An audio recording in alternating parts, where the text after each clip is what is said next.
Ya, alhamdulillah hari ini kita masuk ke materi ketiga ya. Sebelumnya di materi 1 dan 2 di minggu lalu kita sudah belajar.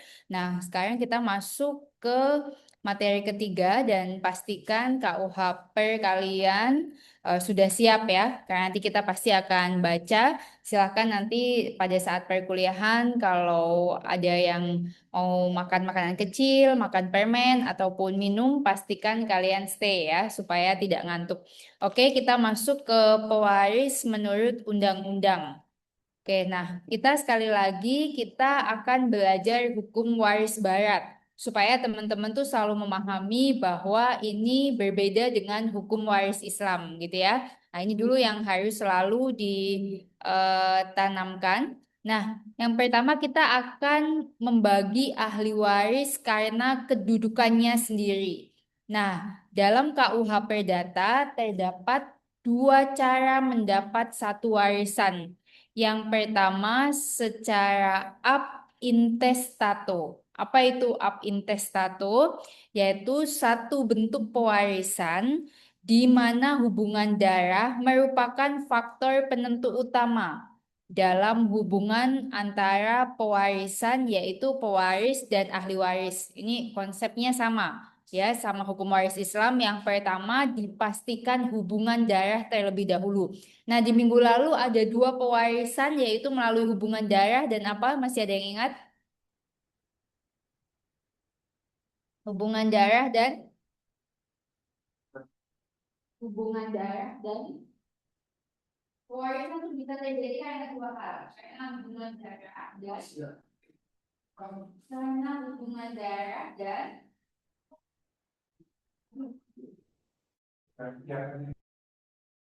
hubungan darah dan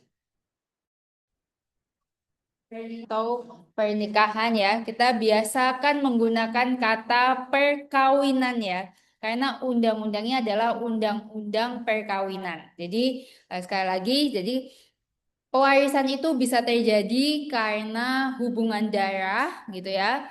Kalau bahasa waris Islamnya karena nasab atau hubungan darah dan satunya karena perkawinan.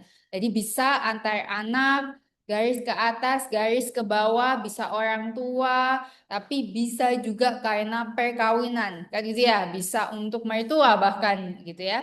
Nah, kemudian yang kedua, karena hubungan darah, kalau karena perkawinan dan karena hubungan darah itu berdasarkan waris Islam. Tapi kalau waris Barat ada dua. Yang pertama karena hubungan darah, yang kedua karena testamenter atau testamen.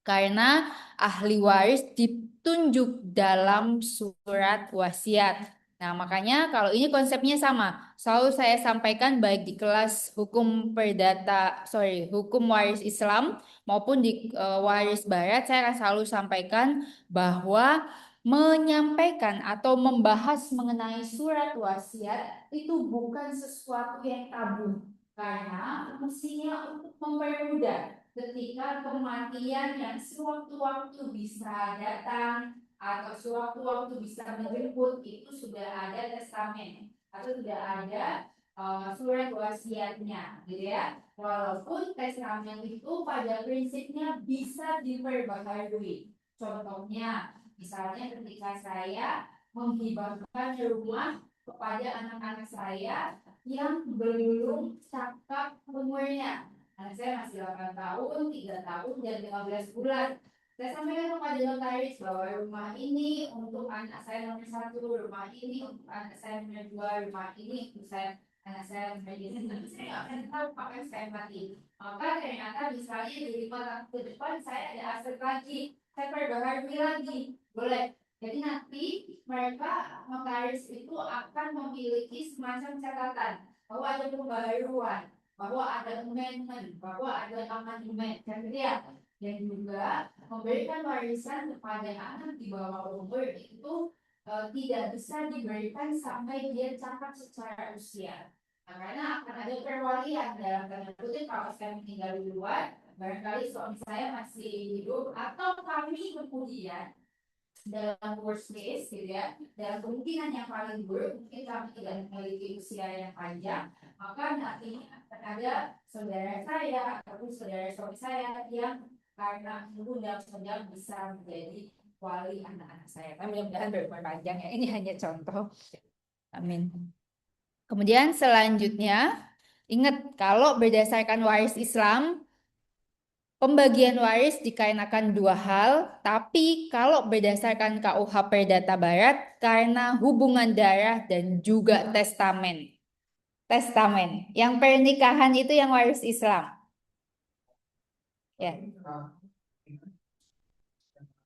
Mas, ini kita bicara KUH Perdata. Kalau kenapa? Ya karena di hukum waris Islam itu diatur di dalam Al-Quran. Kalau di dalam hukum waris Barat kita bicara KUH Per gitu. Jadi apakah istri nantinya nggak dapat bisa dapat, tapi yang dimaksud di sini pembagiannya kedudukannya itu yang pertama karena hubungan darah, yang kedua karena surat wasiat. Nanti wasiatnya bilang istri dapat boleh. Cuman yang dimaksud ini pembagiannya kalau di dalam KUH Perdata undang-undangnya bilang pertama berdasarkan hubungan darah berarti anak, kedua berdasarkan surat wasiat. Sedangkan kalau Islam jelas Al-Quran bilang yang pertama karena hubungan darah, yang kedua karena perkawinan. Sebetulnya pertanyaannya bagus ya. Sebetulnya ya pada prinsipnya nanti istri pun akan dapat. Cuman bedanya kalau di waris Islam istri itu dapat 1/8 langsung jelas ya.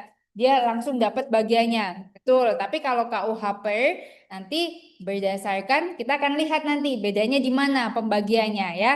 Kita belum bahas pembagiannya di mana karena nanti di next slide selanjutnya ada. Cuma sekali lagi harus beda, harus mampu membedakan antara waris Barat dan waris Islam, gitu ya. Makanya ada baiknya teman-teman boleh kalau sebelum belajar waris Barat, teman-teman baca juga yang waris Islam supaya paham betul bedanya apa, gitu ya.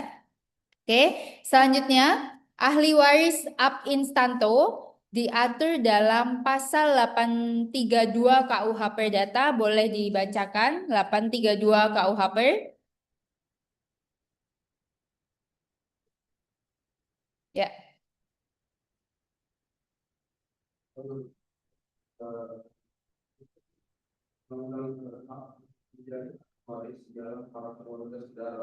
Baik sah maupun diwarnai dengan istri suami atau istri yang hidup terlama, semua menurut peraturan akan dibawa dalam hal bila mana baik keluarga saudara maupun yang hidup terlama di antara suami istri tidak ada, maka segala harta peninggalan si yang meninggal jadi milik negara, yang mana berwajib akan melunasi segala utangnya pada harga peninggalan itu. Oke, jelas ya bahwa ahli waris ab instanto itu yang diatur di dalam hubungan darah, kan gitu ya. Tadi disampaikan bahwa anak yang kawin maupun anak di luar kawin. Nah, jadi kalau dahulu sebelum ada putusan Mahkamah Konstitusi, anak di luar kawin itu mendapatkan warisan dari bapak kandungnya, kan gitu ya. Tetapi kemudian nanti teman-teman cari tugasnya adalah mencari putusan Mahkamah Konstitusi yang mengatakan bahwa anak di luar kawin tidak berhak mendapatkan waris dari bapaknya. Carilah putusan Mahkamah Konstitusi yang menyatakan bahwa anak di luar kawin tidak berhak mendapatkan ahli waris dari bapaknya. Jadi awalnya KUH Perdata pasal 832 menyampaikan demikian. Tapi kemudian coba teman-teman cari apakah ada putusan Mahkamah Konstitusi yang menyebutkan bahwa anak yang lahir di luar kawin, nah berarti mohon maaf berarti hamil sebelum menikah, gitu ya, sebelum kawin, tidak berhak mendapatkan waris dari bapaknya. Nah, ini adalah hal yang perlu teman-teman ketahui. Kasusnya adalah anak dari Macica Muhtar. Kasus yang pernah diajukan adalah kasus dari artis yang bernama Macica Muhtar dengan mantan Menteri Kehutanan kalau nggak salah bernama Bapak Murdiono. Nanti teman-teman bisa bisa cari itu sebagai tugas dan minggu depan harus dipresentasikan untuk hal tersebut. Itu ya. Jadi, nah ini pada intinya ini menggambarkan bahwa secara KUH Perdata atau teman-teman mungkin sering dengar kalau di negara Anglo-Saxon atau di negara-negara liberal banyak sekali seorang ibu yang kemudian melahirkan anak dan membesarkan anak tanpa seorang ayah, gitu ya. Karena telah terjadi hubungan di luar kawin yang menyebabkan seorang wanita mengandung, gitu ya. Lalu teman-teman akan nanya, terus akta kelahirannya gimana? Terus status keperdataannya gimana? Kan gitu ya? Atau mungkin itu terjadi di Indonesia. Pernah satu ketika saya dihubungi oleh teman kuliah saya dan mengalami hal demikian. Tina, sekarang aku hamil 8 bulan, aku belum menikah, nanti anakku lahirnya gimana? Ini bukan memberikan gambaran tentang ngajarin kalian ya. Ya, mau tidak mau, ya kamu akan melahirkan anakmu, anakmu akan punya akta lahir seperti biasa, tetapi tidak ada nama ayah. Anakmu akan bisa masuk kakak, tapi tanpa nama ayah, karena tidak ada perkawinan. Nah, kan, betapa betapa kasihannya seorang anak, dan bahkan putusan MK itu menyebutkan bahwa seorang anak yang lahir di luar kawin tidak mendapat waris dari ayahnya.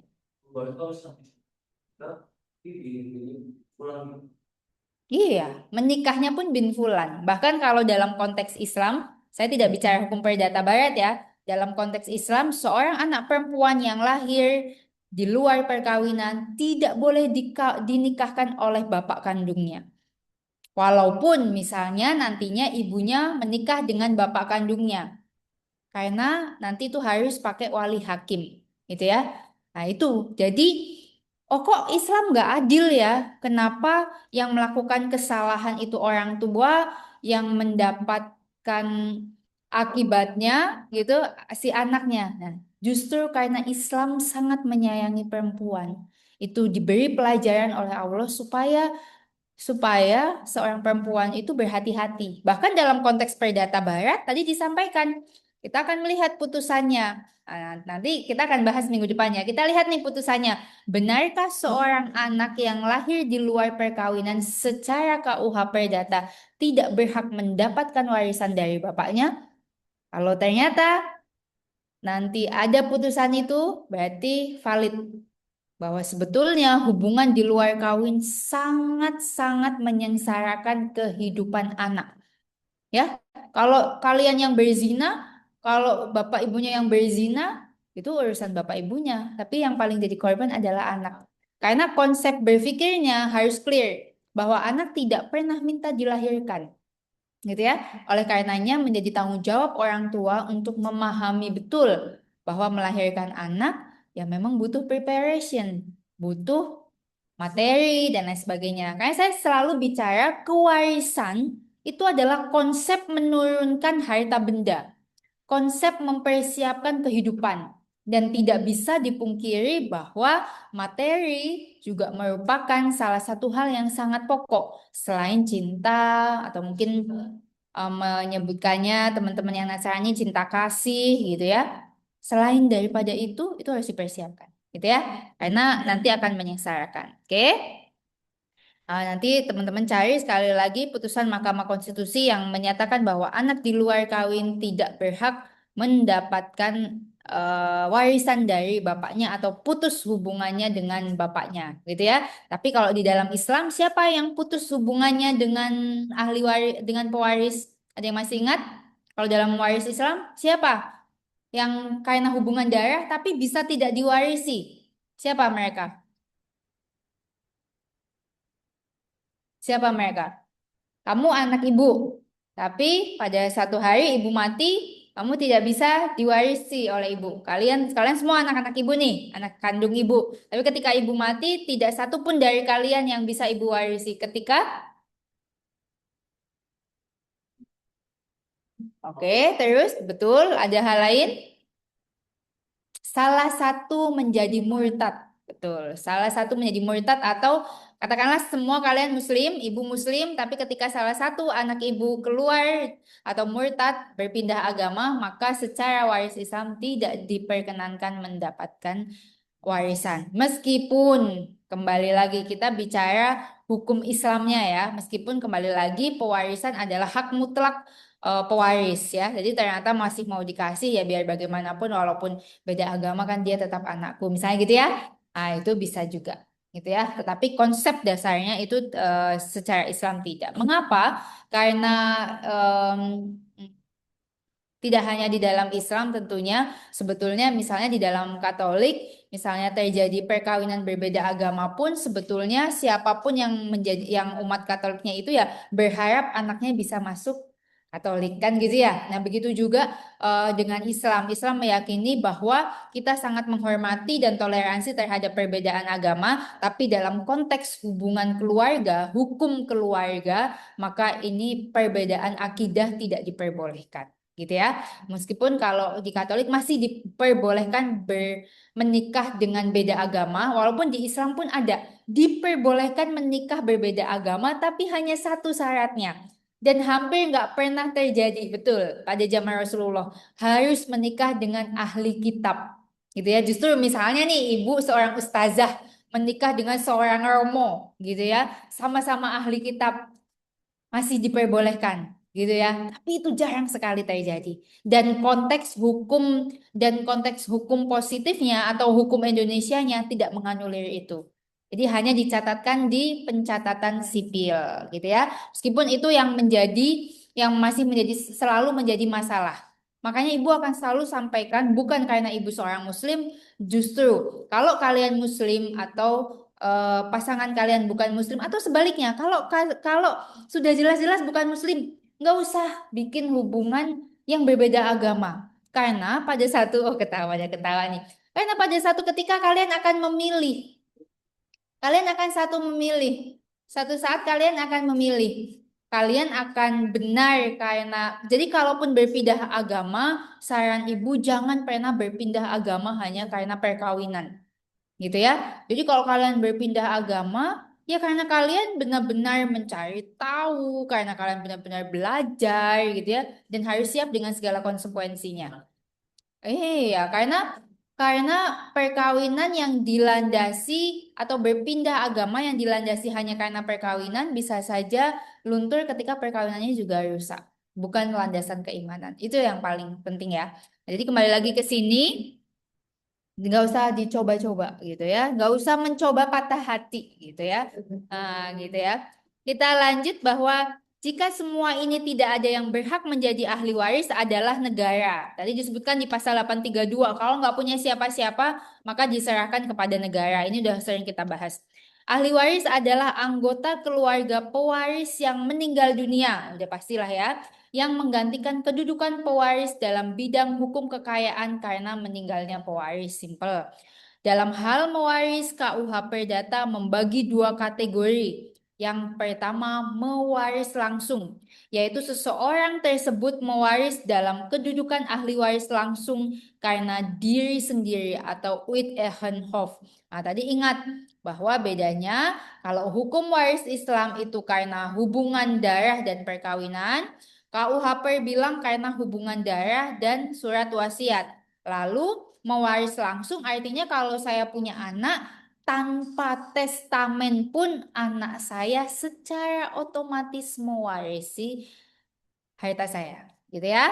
Lalu selanjutnya mewaris secara tidak langsung, yaitu untuk seseorang yang meninggal terlebih dahulu daripada si pewaris.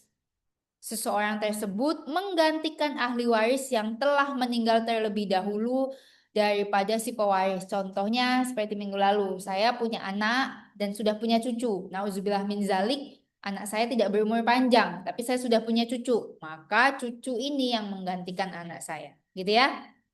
Gitu.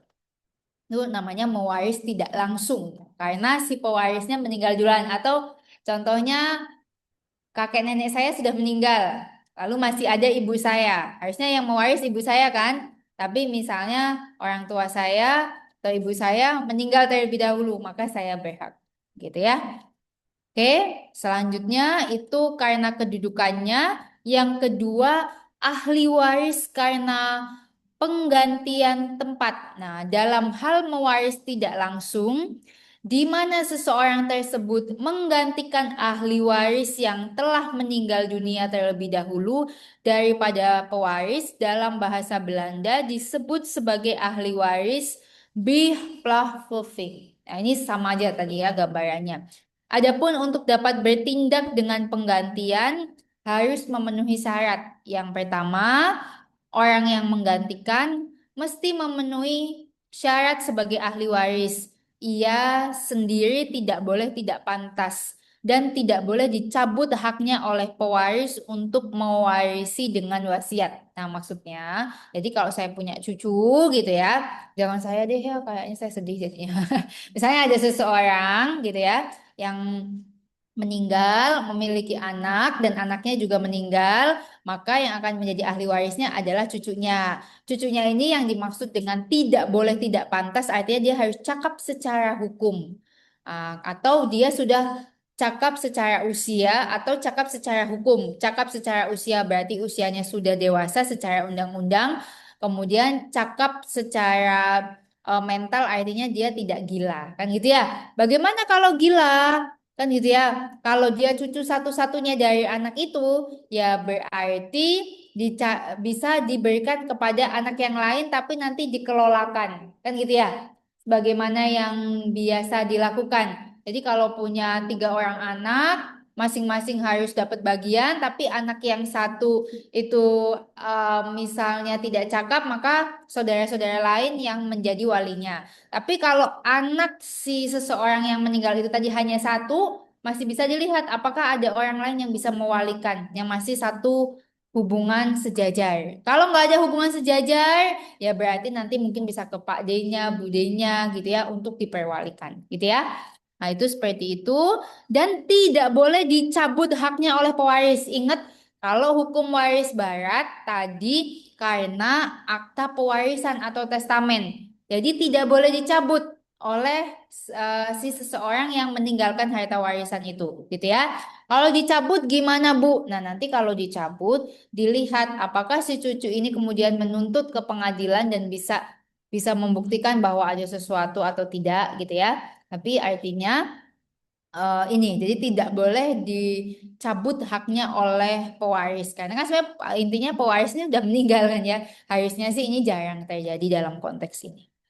Kemudian yang kedua, orang yang digantikan tempatnya mesti sudah meninggal lebih dahulu. Seseorang tidak dapat sebagai pengganti dari orang yang masih hidup ya. Artinya kalau masih hidup nggak boleh digantikan. Kalau seseorang ini masih punya anak ya cucunya nggak boleh. Gitu orang ibunya masih ada, bapaknya masih ada kan gitu ya. Jadi ini maksudnya tidak boleh digantikan tempatnya sepanjang masih hidup. Kemudian pergantian hanya terjadi oleh keturunan yang sah. Nah, yang sah itu apa? Yang sah itu bukan hanya anak kandung, tetapi nanti kita lihat konteks putusan Mahkamah Konstitusi yang tadi saya berikan sebagai tugas. Apakah kemudian Mahkamah Konstitusi menyatakan sekali lagi bahwa anak di luar kawin tidak berhak mendapat warisan dari bapaknya? Coba nanti dilihat. Nah, maka konteksnya anak yang sah itu tidak hanya anak di dalam hasil perkawinan, tetapi menjadi anak tidak sah ketika anak tersebut hadir sebelum adanya perkawinan, meskipun di kemudian hari mereka menikah secara sah. Karena contohnya yang paling janggal adalah Oke, ketika terjadi hubungan badan dan hamil di luar perkawinan dan misalnya anak ini lahir di bulan Desember 2025, tapi baru menikah di November 2025 misalnya, kan nggak masuk akal kan gitu ya. Nah ini yang teman-teman harus sampai ke situ pemikirannya. Jadi kalau teman-teman mau melakukan sesuatu yang sifatnya nauzubillah min zalik yang sifatnya merugikan diri teman-teman sendiri, pikirkan impact-nya, terutama bagi perempuan, gitu ya. Saya selalu mengatakan tentu bagi perempuan, bukan berarti bagi laki-laki, oh saya kan nggak hamil, orang juga nggak akan tahu kalau saya menghamili wanita. Oh, kalian akan kena impact sosial gitu. Diri kalian juga merasa kecil dan kalian nggak punya pilihan hidup. Kalau udah menghamili seorang perempuan, kalian nggak punya pilihan hidup untuk misalnya bertemu dengan orang lain di tempat yang lain. Kan gitu ya.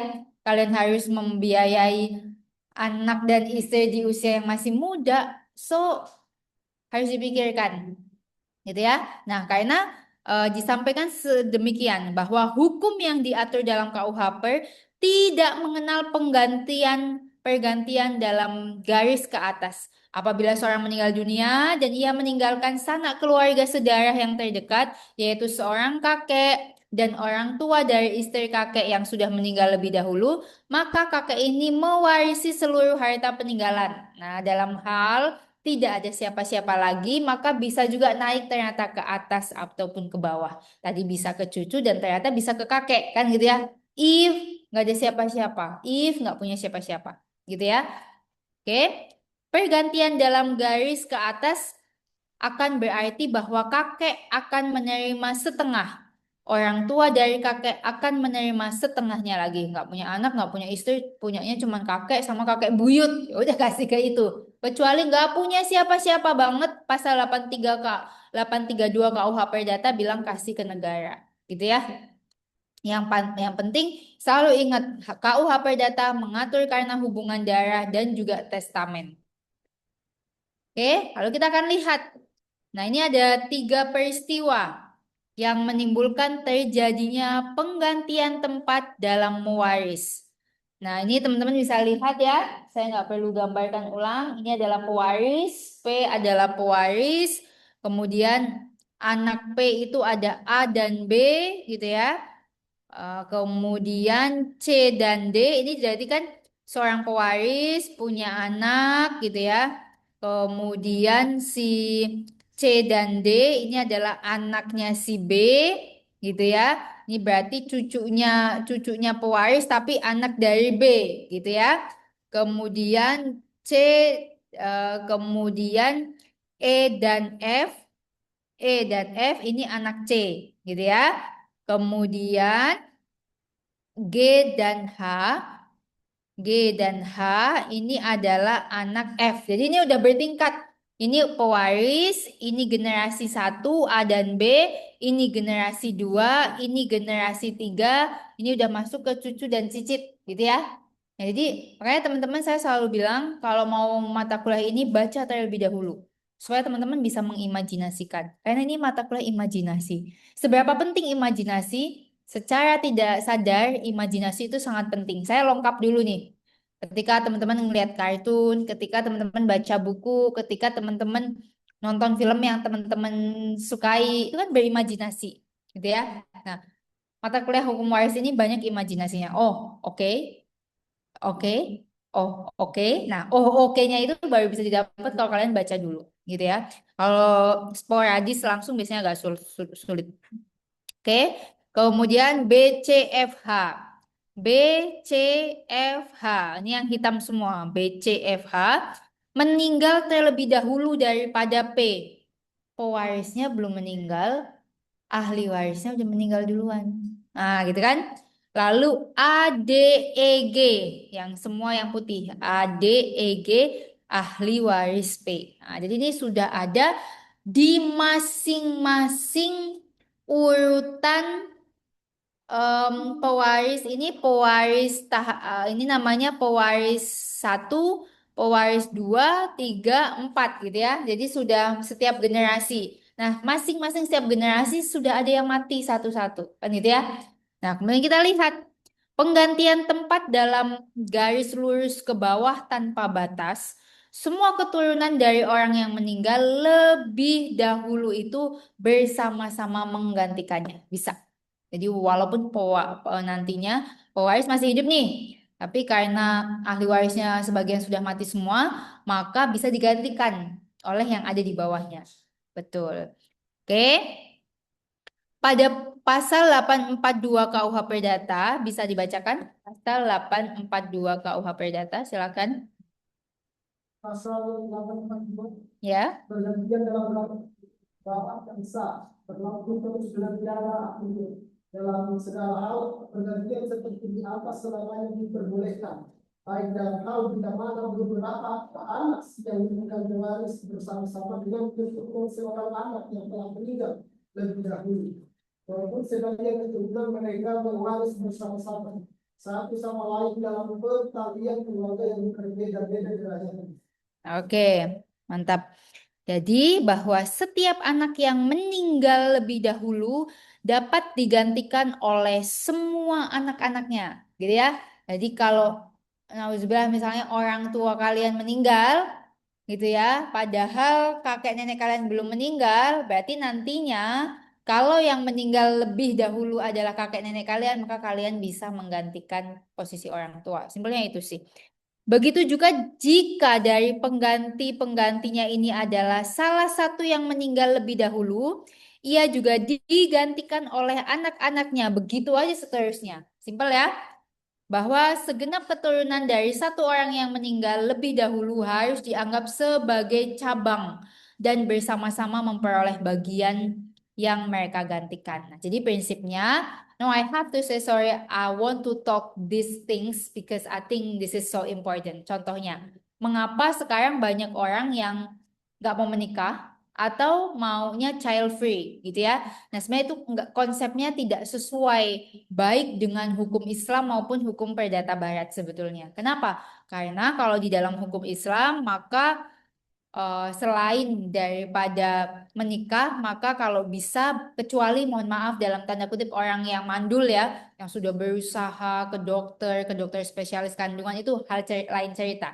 Tapi sebenarnya dalam Islam disampaikan sedapat mungkin kita memiliki keturunan supaya melestarikan keturunan kita. Bahkan konsep di dalam KUH Perdata pun seolah-olah secara tidak langsung menyampaikan bahwa orang sebaiknya punya keturunan. Jadi nanti bisa diturunkan, walaupun nggak selalu bisa menurunkan ya, gitu ya. Tapi konsep kepemilikan sebaiknya seseorang memiliki keturunan untuk melanjutkan atau melestarikan keturunannya, gitu ya. Bahkan dalam konsep perdata ini pun dapat diambil kesimpulan, oh ternyata konsep perdata pun yang biasanya dipakai oleh orang yang bukan Muslim rasanya akan sama ya, bahwa nauzubillah min zalik, LGBT, lesbian, gay, biseksual, transgender yaitu seharusnya dimanapun tidak pernah disahkan.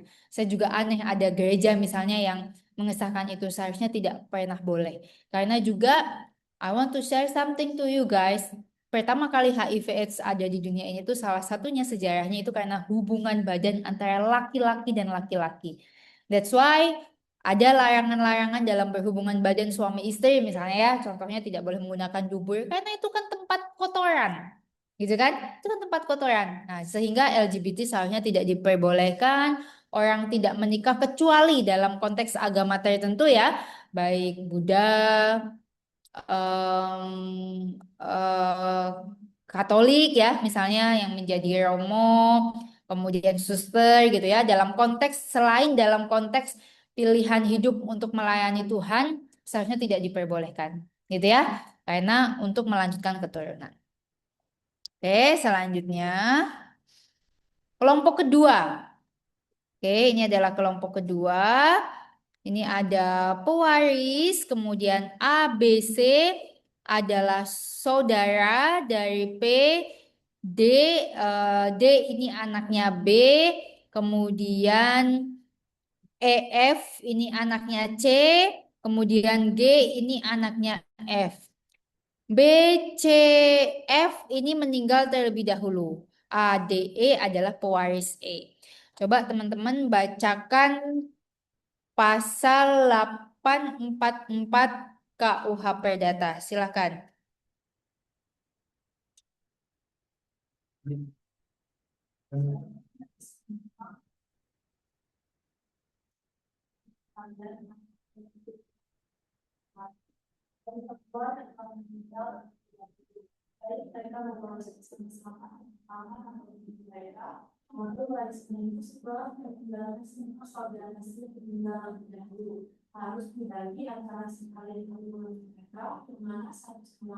Mm-mm. Oke, jadi dapat diartikan bahwa penggantian terjadi tidak saja apabila saudara yang meninggal lebih dahulu itu seayah atau seibu dengan pewaris. Tetapi juga apabila mereka tidak seayah ataupun tidak seibu. Maksudnya tidak seayah atau tidak seibu, misalnya bapak kita punya dua orang istri gitu ya. Atau dalam konteks waris barat, jarang itu nggak mungkin terjadi. Berarti kalau dalam waris barat misalnya diumpamakan ini adalah orang Nasrani misalnya gitu ya. Misalnya bercerai dengan istri pertama, tapi kan berarti saudara masih seayah ataupun ibunya bercerai dan menikah lagi, berarti saudara seibu gitu ya. Jadi dalam konteks waris perdata barat berbeda dengan waris Islam, itu sama-sama mewaris, cuman nanti tinggal dilihat warisannya dari ayahnya apa dari ibunya. Perhitungannya akan beda. Tapi kalau dalam konteks waris perdata barat mau seayah mau seibu nanti masuk hitungannya sama. Kan gitu ya. Karena kalau waris Islam misalnya kok beda ayah sama beda ibu. Nanti akan dilihat warisannya dari siapa? Dari ayahnya apa dari ibunya. Gitu ya. Nah, oke.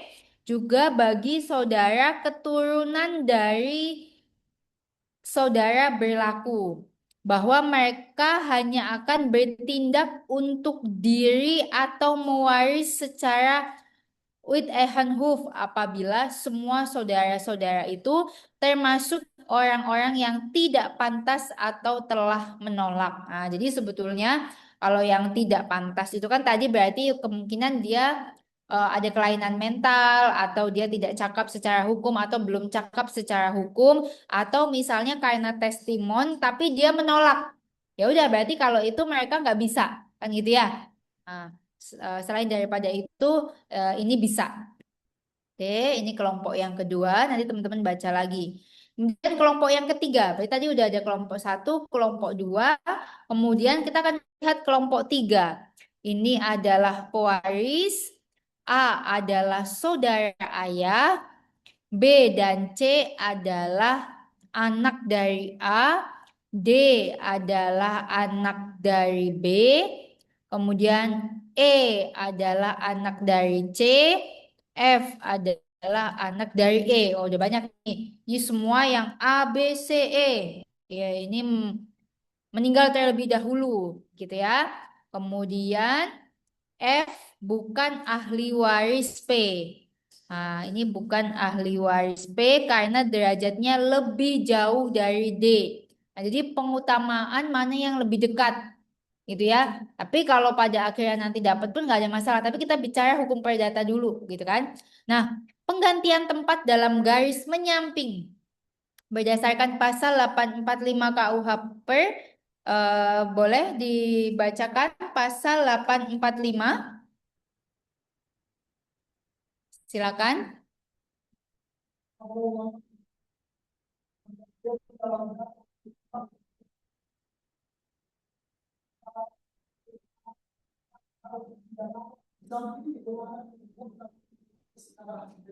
Dengan si meninggal masih ada anak dari keturunan saudara laki-laki atau perempuan lainnya. Saudara mana setelah meninggal terlebih dahulu.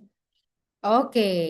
Jadi prinsipnya di pasal 845 KUH Perdata dapat diartikan bahwa penggantian dalam garis penyimpang diperbolehkan juga dalam pewaris bagi para keponakan ialah dalam hal bila mana di samping keponakan yang beralian keluarga sedarah terdekat dengan si meninggal masih ada anak-anak dan keturunan saudara laki-laki atau perempuan darinya.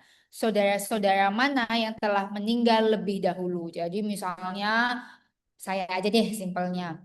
Saya meninggal, kemudian saya meninggal, kakak-kakak saya harusnya bisa dapat kan dari saya. Tapi kakak-kakak saya juga meninggal. Maka keponakan saya atau anak dari kakak-kakak saya. Ini masuk kelompok ketiga, gitu ya. Misalnya saya nih masih masih lajang. Saya belum punya suami, belum punya istri. Bapak ibu saya sudah meninggal, yang ada adalah kakak-kakak saya. Kebetulan kakak-kakak saya juga meninggal, maka bisa jadi keponakan-keponakan saya yang mewarisi harta saya. Gitu ya. Tapi ketika keponakan saya ternyata punya anak gitu ya. Karena masih ada keponakan-keponakan saya, maka yang bisa mendapat adalah keponakan-keponakan saya. Simple aja sih itu. Jadi cuma mau ngasih tahu bahwa bisa garisnya ke atas, tadi ke kakeknya, bahkan kakek buyut, tapi bisa juga ke bawah pastinya ke anak lah ya, tapi bisa juga ke samping. Ke samping itu harusnya ke kakak-kakak saya karena derajatnya sama, gitu ya. Cuman bahasa bahasa apa? Bahasa hukumnya bahasa hukumnya ini kan nggak bahasanya nggak mudah. Saya izin foto ya karena terus sekarang saya Vima tuh harus ada mengajar. Teman-teman boleh nunduk. Oke, terima kasih. Oke, selanjutnya hak-hak khusus bagi para ahli waris. Nah, ternyata ahli waris juga punya hak khusus. Yang pertama, hak sesin, yaitu dengan meninggalnya seseorang, seketika itu segala hak dan kewajiban pewaris yang dapat dinilai dengan uang beralih pada pewarisnya, yaitu hartanya maupun kewajibannya. Ini tidak perlu dibacakan kembali karena minggu lalu sudah dibaca dalam pasal 833 ayat 1 KUHP itu berbunyi bahwa sekalian ahli waris dengan sendirinya karena hukum memperoleh hak milik atas segala barang, segala hak dan segala piutang si yang meninggal. Jadi kalau ada yang meninggal dan kita sebagai pewaris, maka haknya kita dapat, kewajibannya juga kita dapat. Haknya itu hak kita adalah mendapatkan hak-hak waris dan juga piutang. Jadi manakala pewaris itu meminjamkan uang kepada orang, maka nanti ketika dikembalikan yaitu menjadi milik kita. Ingat ya, dalam hukum itu bukan hutang, tapi utang. Gitu ya, utang. Jadi bahasa KBBI-nya itu utang, bukan hutang. Oke, hak seisin ini tidak dipunyai oleh negara. Maka hak seisin inilah yang kemudian membedakan negara sebagai ahli waris dengan ahli waris lainnya. Karena negara baru bisa menjadi ahli waris ketika seseorang tidak memiliki sanak saudara maupun kerabat. Jadi apabila semua ahli waris tidak ada, maka semua harta warisan akan jatuh kepada negara. Akan tetapi dalam hal ini negara tidak dapat memperoleh harta warisan secara otomatis, tetapi terlebih dahulu harus ada keputusan dari pengadilan negeri. Jadi nggak secara otomatis ya, tetap ini KUH Perdata tetap atau mungkin memang sudah ada testament gitu ya. Testament ini yang kemudian tetap harus dilegasi oleh aparat setempat kemudian untuk eksekusi. Kecuali tidak ada itu, biasanya menggunakan putusan dari pengadilan. Siapa yang kemudian memohonkan? Ya biasanya setempat juga gitu ya, perangkat setempat bisa RT, bisa RW, bisa lurah dan seterusnya. Oke, sebagaimana diatur dalam pasal 833 ayat 3. Ini pun nggak perlu dibacakan karena minggu lalu sudah pernah dibahas. Panas banget. Oke, selanjutnya.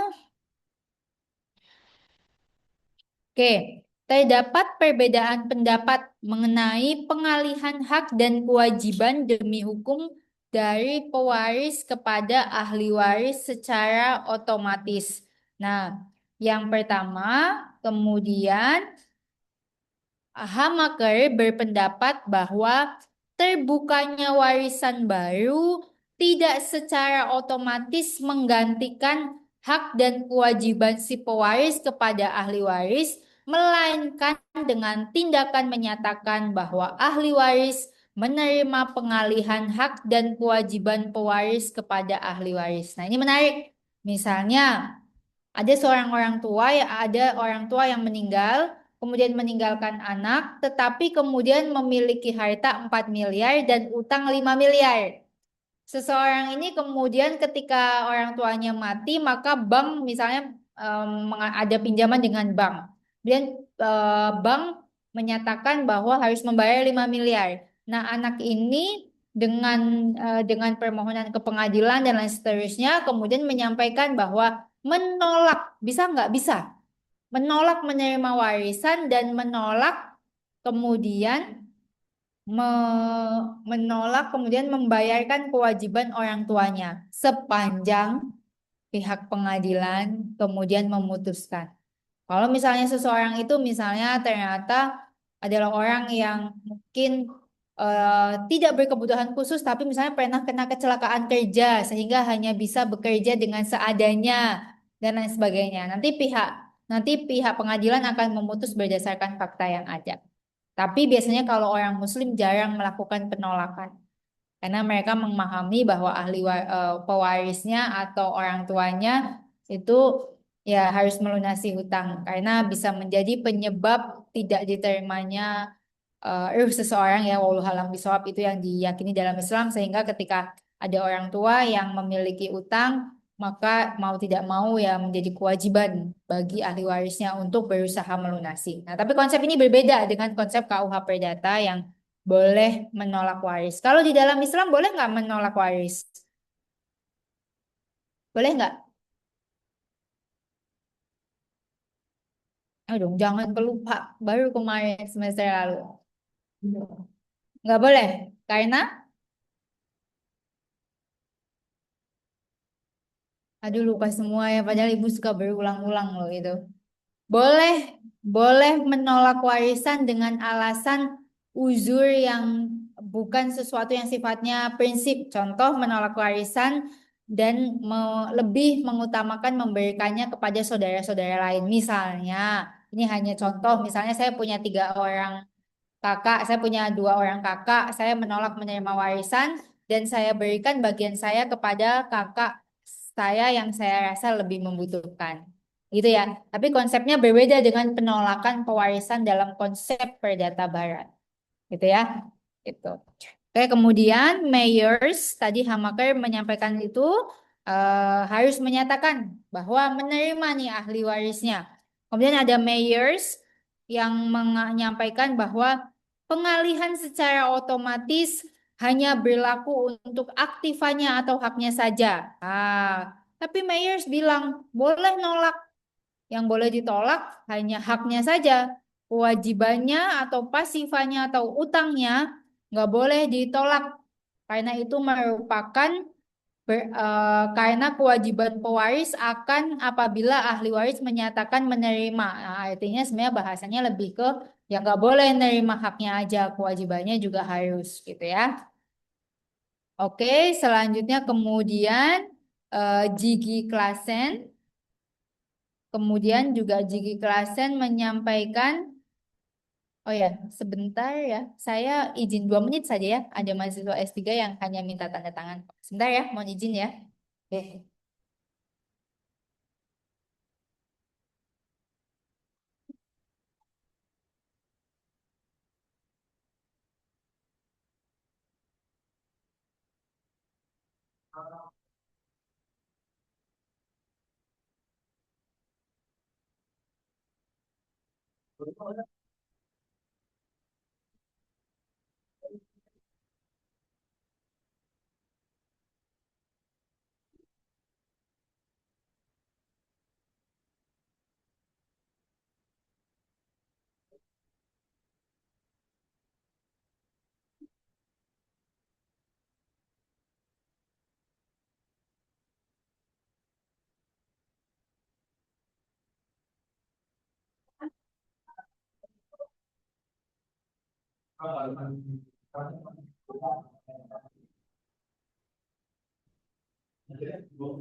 Oke, selanjutnya kita lanjut. Kemudian J.G. Carlson dan J. Higgins dia bilang bahwa pendapat Myers ini bertentangan dengan hak berpikir yang dimiliki oleh para ahli waris. Menurut mereka, sejak warisan terbuka, para ahli waris secara otomatis sudah mengalihkan hak dan kewajiban pewaris. Jadi ada yang bilang otomatis, ada yang bilang harus dengan surat pernyataan menerima atau menolak, kan gitu ya. Nah, kemudian namun para ahli waris dapat menggunakan hak berpikir sebelum menyatakan menerima atau menolak hak dan kewajiban pewaris. Sehingga dengan memiliki hak berpikir, ahli waris dapat menunda perpindahan hak dan kewajiban atau menghapusnya sama sekali. Nah, ini yang saya sampaikan selalu. Kalau teman-teman punya orang tua, make sure tanyakan kepada mereka dan mudah-mudahan juga mereka memahami konsep bahwa meninggal itu akan meninggalkan hak dan kewajiban, kan gitu ya. Nah, karena ini yang sering tidak dikomunikasikan dan menjadi permasalahan di kemudian hari. Kalau saya udah tuh, karena bapak ibu saya udah lansia ya, jadi saya selalu bilang, ibu bapak ada hutang enggak, ibu bapak ada piutang enggak, tapi saya lebih concern kepada ibu bapak ada utang enggak. Kalau ada bilang ya, nggak usah ibu bapak misalnya menyisihkan, kalau saya kasih uang ibu bapak sisihkan diam-diam untuk melunasi, ya kalau lunas, kalau enggak, karena mohon maaf dengan segala hormat, orang zaman dahulu tuh kalau minjemin tuh diam-diam, nggak ada saksinya, nggak ada apa, makanya banyak sekali orang yang udah meninggal itu mau semua agama biasanya sama, bagi semua kerabat ataupun pelayan yang hadir dan almarhum atau almarhumah atau orang yang sudah meninggal ini memiliki hutang maupun piutang, silakan hubungi keluarga. Nggak ada saksinya, nggak ada apanya, orangnya udah meninggal nggak bisa kita tanya, gitu kan? Nah, ini yang kadang-kadang sering jadi masalah, gitu ya. Oke, selanjutnya lalu hereditatis petito. Ini adalah asas yang bilang bahwa pelengkap daripada hak sesin ini adalah hak tuntut. Oh, ada pembangunan ya di jam segini. Hak tuntut yang khusus yang diberikan kepada ahli waris berhubungan dengan warisan. Dengan hak tersebut, ahli waris dapat menuntut agar benda-benda yang semula terdapat pada warisan untuk dikembalikan. Nah, gini ya. Nah, jadi maksudnya ini hak tuntut misalnya sebentar izin.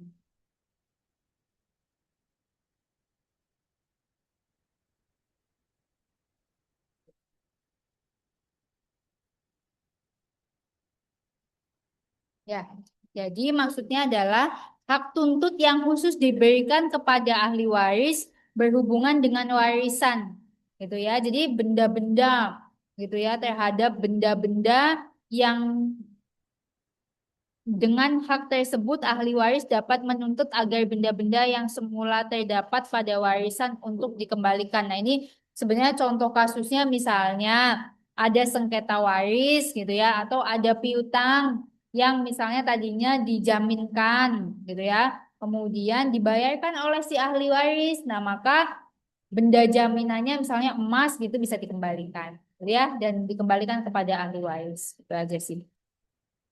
Kemudian ada pemasukan atau inbreng. Inbreng atau dapat diartikan pemasukan dalam mewaris adalah kewajiban seseorang ahli ya. Salam. Ya. Oh, ya.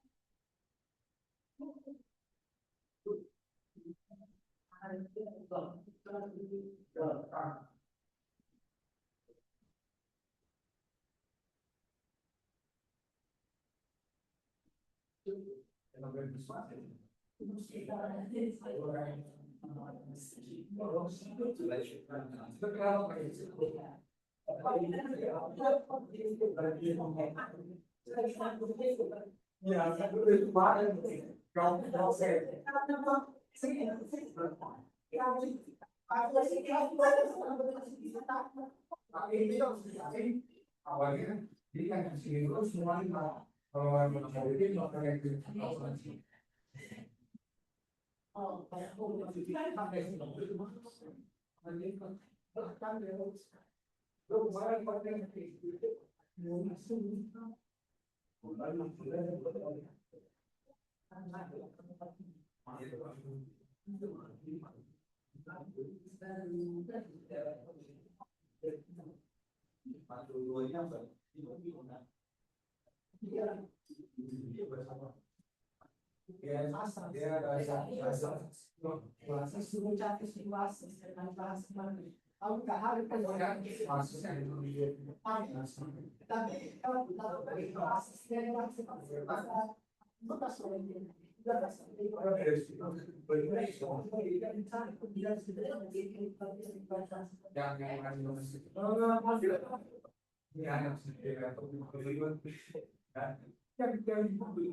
Oke, mohon maaf ya dipanggil guru Neke. Oke. Inbreng ini dapat diartikan pemasukan dalam mewaris adalah kewajiban seseorang ahli waris terkait hak tertentu memasukkan kembali ke dalam warisan satu hibah yang pernah diterima oleh pewaris. Jadi misalnya saya punya 3 orang anak, saya hibahkan rumah ke anak saya yang pertama, kedua, ketiga, ternyata jadi sengketa, gitu kan? Karena sifatnya hibah, bukan warisan. Padahal warisannya belum ada, tapi udah langsung dihibah-hibahkan. Terus ada salah satu anak saya yang nggak menerima. Akhirnya itu dimasukkan dulu ke dalam warisan yang nantinya dihitung besarannya sama atau tidaknya. Karena ini kita bicara hukum waris barat ya, saya tidak bicara hukum waris Islam. Nah, kalau Islam laki-laki dan perempuan berbeda. Nah, tujuannya diadakan inbrank atau memasukkan hibah ke dalam warisan adalah untuk pemerataan pembagian, gitu ya, untuk pemerataan pembagian warisan kepada ahli waris yang ada. Sifat peraturan inbrank ini berbeda dengan peraturan legitimity, yaitu untuk melindungi kepentingan ahli waris yang mempunyai hubungan yang sangat rapat dengan pewaris. Karenanya peraturan tersebut bersifat memaksa, artinya tidak dapat disingkirkan. Seseorang yang pernah menerima pemberian benda sewaktu hidup tidak perlu melakukan inbank jika ia bukan ahli waris. Ia hanya dapat dituntut pengurangan jika ternyata pemberian itu melanggar legitimity. Misalnya, saya memberikan sesuatu kepada anak angkat saya, padahal anak saya yang utama atau anak biologi saya belum diberikan. Maka anak saya bisa menuntut pengembalian kepada anak angkat saya itu. Makanya harus berhati-hati ya dalam konsep Islam maupun konsep perdata Barat, jangan terbolak-balik, gitu ya. Karena nanti saya akan memberikan case.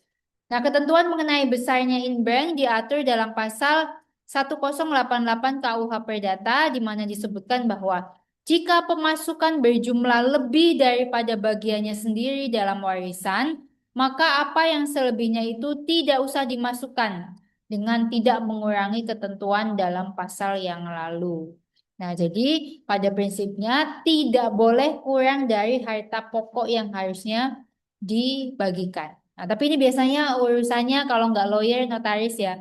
Dan saya tentu harus sampaikan tidak semua notaris juga memahami hukum waris barat maupun hukum waris Islam, dan tidak semua lawyer juga memahami. Jadi mesti dari awal sampaikan minta dihitungkan sekalian, bukan sekedar pembuatan akta.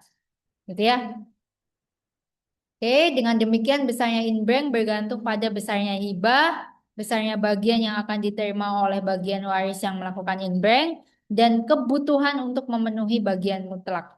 Ya, nanti teman-teman harus baca lagi. Karena kalau sekali baca teman-teman nggak akan paham. Teman-teman baca lagi pasalnya, kasih tanda pasalnya, kasih post-it ya, kasih tanda 832, jangan nggak ada tanda. Kalau nggak ada tanda terus kalian mau ujian mau buka pasal apa?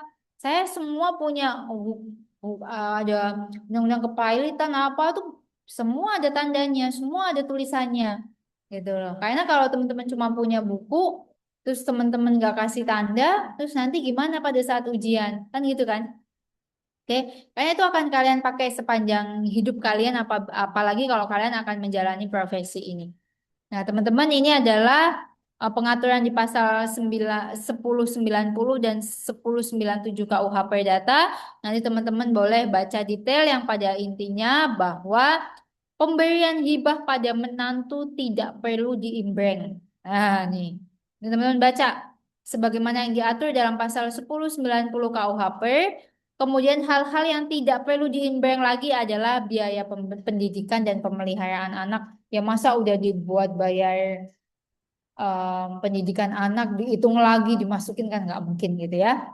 Ini adalah pemberian yang dimaksud ini bukan pemberian yang sifatnya biaya pendidikan, tunjangan hidup, pengeluaran untuk keahlian, biaya wajib militer, biaya perkawinan itu nggak perlu diimbreng. Tapi pemberian yang sifatnya hibah. Hibah itu di luar kewajiban. Ya kalau orang tua membiayai anaknya itu bukan hibah. Saya menghibahkan kamu kuliah di luar negeri. Oh, bukan. Itu kewajiban. Gitu ya. Sebenarnya kewajibannya adalah memberikan pendidikan. Kalau masalah di luar negeri itu urusan lain ya. Tapi itu bukan hibah yang bisa dikembalikan. Oke, sampai sini teman-teman silahkan kalau masih ada slide yang belum jelas atau ada bagian-bagian yang belum jelas atau hal-hal yang ingin ditanyakan. Silakan.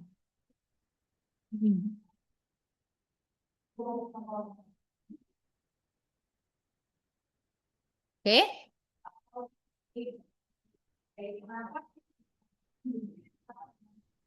Oke, kita baca sama-sama ya. Jadi pertanyaannya adalah kalau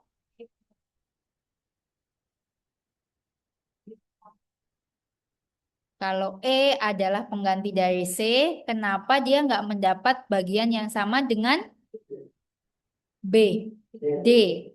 Oke, coba yang bisa jawab, simpel banget jawabannya. Simpel banget jawabannya. Kalau E adalah pengganti dari C, ya kan? Kenapa D berbeda dengan E? Gampang banget jawabannya. Ayo, harus dipakai logika berpikirnya. Kalau E adalah pengganti dari C, kenapa bagiannya berbeda dengan D? Tadi udah dibaca loh pasalnya.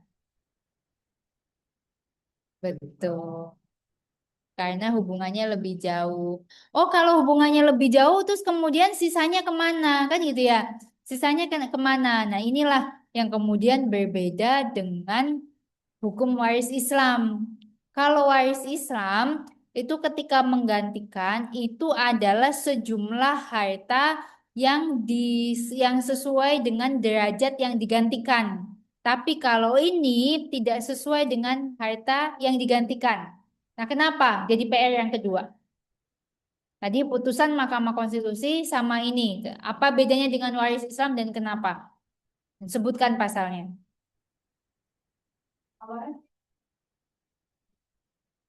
Nah, coba nanti dicari kenapa.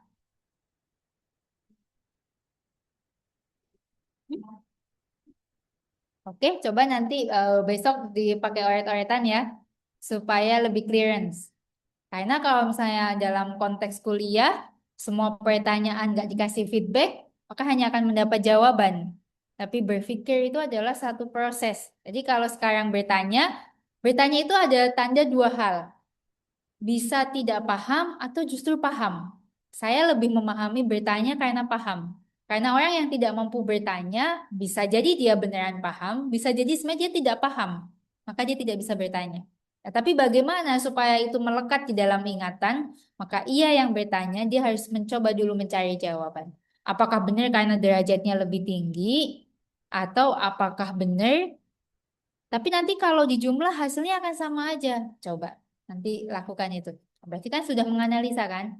Oke, berarti tugasnya ada dua. Satu, mencari putusan Mahkamah Konstitusi yang menyatakan bahwa anak di luar kawin tidak mendapatkan status keperdataan atau putus hubungan kewarisannya dengan ayahnya. Dan yang kedua, melihat mengapa kemudian garis keturunan ketiga ini yang menggantikan garis keturunan kedua mendapatkan hasil yang berbeda dengan garis keturunan sebelumnya. Karena kalau yang D ini kan tidak ada anaknya, misalnya gitu ya. Yang D ini kan nggak punya keturunan ya. Nah, dan dia masih hidup. Nah, ini seperti apa? Nanti dengerin aja di YouTube ya. Oke. Nah, ini kenapa nih?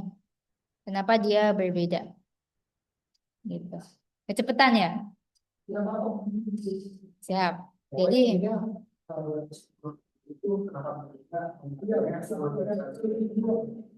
kenapa garis keturunan ketiga yang menggantikan garis keturunan kedua ini berbeda jumlahnya dengan garis keturunan yang sama, tetapi dia nggak ada ahli warisnya karena ini masih hidup.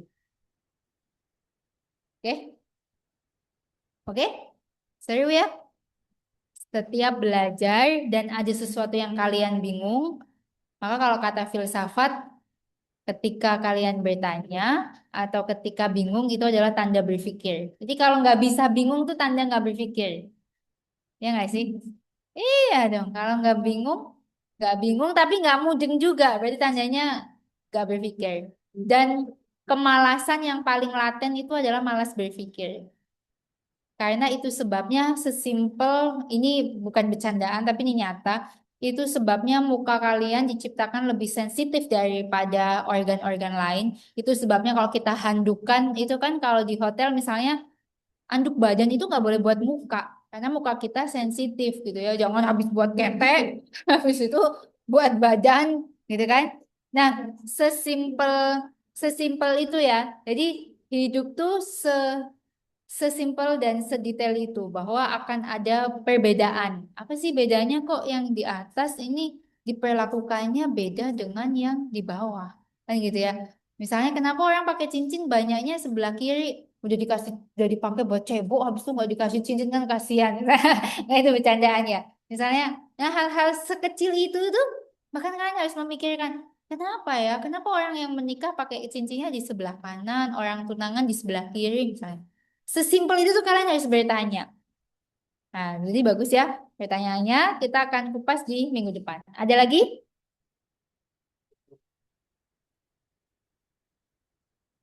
Kelompok kedua kenapa? Sebenarnya kita belum masuk ya ke dalam pembagian-pembagian. Kita baru bahas mengenai jadi ahli waris tingkat 1, 2, dan 3 gitu ya. Tapi nggak apa-apa karena kalian mau jump in, maka nanti nggak perlu bingung karena nanti untuk pembagian-pembagian di pertemuan selanjutnya akan lebih detail apa bedanya. Tapi boleh nanti berarti teman-teman bintang juga berarti ini jadi tugas ketiga. Jadi teman-teman baca materi selanjutnya untuk kemudian bisa connect dengan materi ini dan materi berikut. Gitu ya.